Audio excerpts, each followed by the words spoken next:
Welcome to ఆయుర్వాణి. Sushruta సంహితలో శారీర స్థానంలో టోటల్ 10 చాప్టర్స్ ఉన్నాయి. Each and every chapter name గుర్తుండడం చాలా ఇంపార్టెంట్. ఫస్ట్ వచ్చేసి సర్వభూత చింతా శారీరం.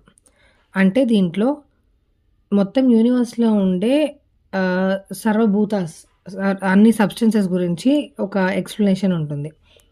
నెక్స్ట్ శుక్ర శోణిత శుద్ధి శారీరం.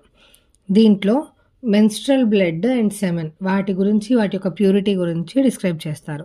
నెక్స్ట్ గర్భవక్రాంతి శారీరం, ఫీటస్ యొక్క ఫార్మేషన్ గురించి ఉంటుంది.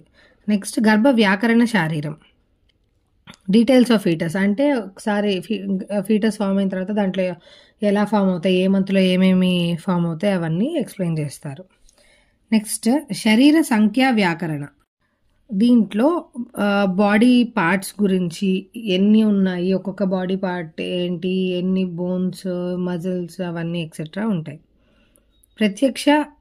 ప్రత్యేక మర్మ నిర్దేశ, అంటే వైటల్ ఆర్గాన్స్, మొత్తం ఎన్ని మర్మాస్ ఉన్నాయి, దాంట్లో ఏంటి డివిజన్స్, వాటి గురించి డిస్క్రిప్షన్ ఉంటుంది.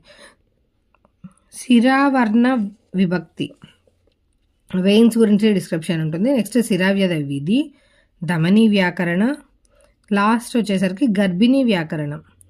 సో ప్రెగ్నెంట్ ఉమెన్ యొక్క రెజిమిన్ ఏంటి అవన్నీ ఉంటాయి. ఇది ఆర్డర్ మనకు ఎలా గుర్తుండాలి అంటే, సర్వభూత చింతా శరీరం అది మనకు తెలుసు. ఒకసారి ఏదైనా ఏం జరగాలన్నా మనకి మొత్తం అన్ని భూతాస్ యొక్క ఆధీనంలో ఉంటాయి కాబట్టి ఫస్ట్ దాని గురించి తెలుసుకుంటాం. తర్వాత మనకు బాడీ ఫామ్ అవ్వాలి అంటే ఊమ్లో ఫీటస్ అనేది ఫామ్ అవ్వాలి.